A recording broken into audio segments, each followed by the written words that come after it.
Use the amounts of money grossed by movies with ratings of PG or PG-13 as sample 1, and use the amounts of money grossed by movies with R ratings as sample 2. Complete parts A and B. Assume that the two samples are independent simple random samples selected from normally distributed populations. Do not assume that the population standard deviations are equal. The A part, we're to use a 0.05 significance level to test the claim that movies with ratings of PG or PG-13 have a higher mean gross amount than movies with R ratings. In this hypothesis test, we're supposed to let mu1 be the mean for the group with PG or PG-13 rated movies, and mu2 be the mean gross amount for movies with R ratings. Now, if the mean gross amount for PG rated movies is greater than the mean gross amount for R rated movies, then the difference will be positive, so we're dealing with the right tail test here. Our alpha level is 0.05, and if the p-value is less than alpha, then we would reject the null hypothesis. Our null hypothesis would be that mu1 minus mu2 is equal to 0, and our alternative hypothesis would be that mu1 minus mu2 is greater than 0, up here to the right, because we're to test whether or not the mean for PG movies is greater than the mean for R-rated movies. And let's just go back over this to make sure we've satisfied everything that they've told us to do here in this problem. PG or PG-13 is to be group 1. R is to be group 2. We're to assume the two samples are independent simple random samples selected from normally distributed populations. So we've got a normally distributed difference here. And then we're to use a 0.05 significance level to test the claim that movies with ratings of PG or PG-13, so in other words mu1, have a higher mean gross amount than movies with R ratings, in other words mu2 then. So everything's logical, just the way we see it up in the problem. Now what we need to do is find this p-value. This box here, if we click it, will show the data set. But we note that the data set is all mixed up with R-rated movies, PG-13 rated movies, and PG-13 movies all grouped together.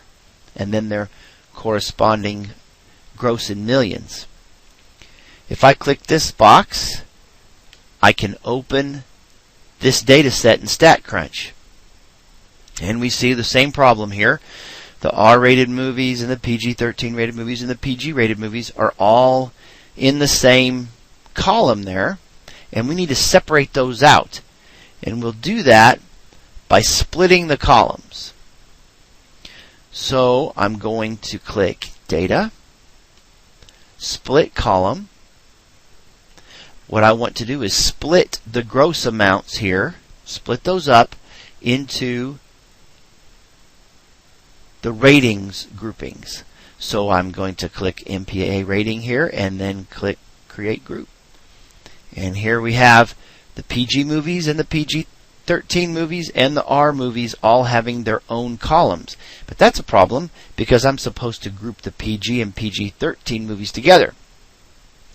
So we'll do that by stacking those two columns. So we'll click Data, Stack Columns, and then I'll select those two columns, the PG and the PG-13 movies. Then I'll click Stack Columns, and it'll tell me that two new columns have been added to the table.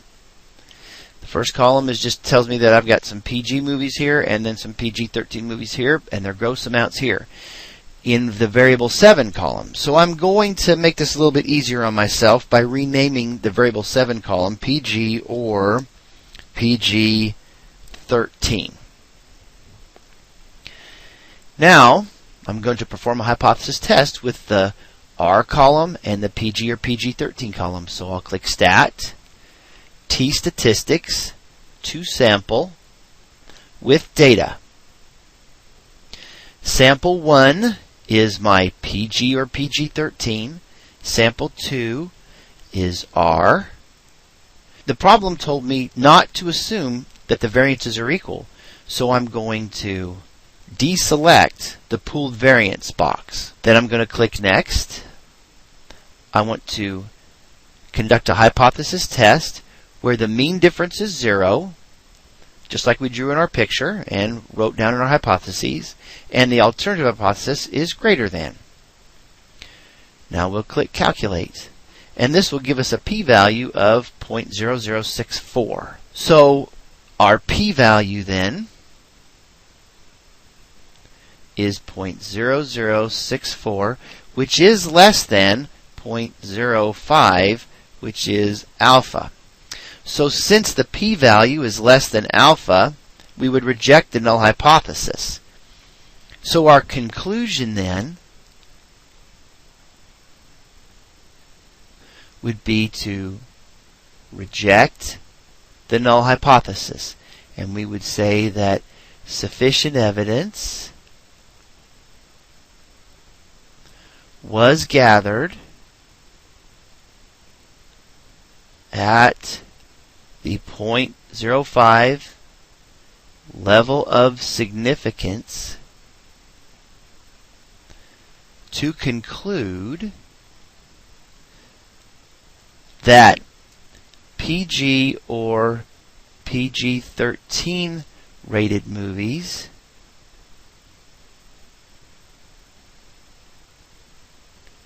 have a greater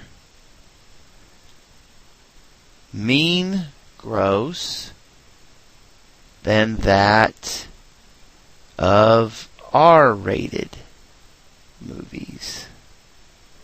So we'll go back here to the problem and select Reject the Null Hypothesis. There is sufficient evidence that movies with ratings of PG or PG-13 have a higher mean gross amount than movies with R ratings. Now we're to construct a 95% confidence interval estimate of the difference between the mean amount of money grossed by movies with ratings of PG or PG-13 and the mean amount of money grossed by movies with R ratings. So we'll go back to StatCrunch and we'll click Stat, T-Statistics, to sample with data. Again, we'll select PG or PG-13 for Group 1, R for Group 2, deselect the Pool Variances checkbox, click Next, make sure the confidence interval button is selected, make sure the confidence level is 95%, and hit Calculate. Now this gives us a lower limit and an upper limit. If we round to one decimal place, as stated in the problem, the lower limit should be 15.2 and the upper limit should be 117.6.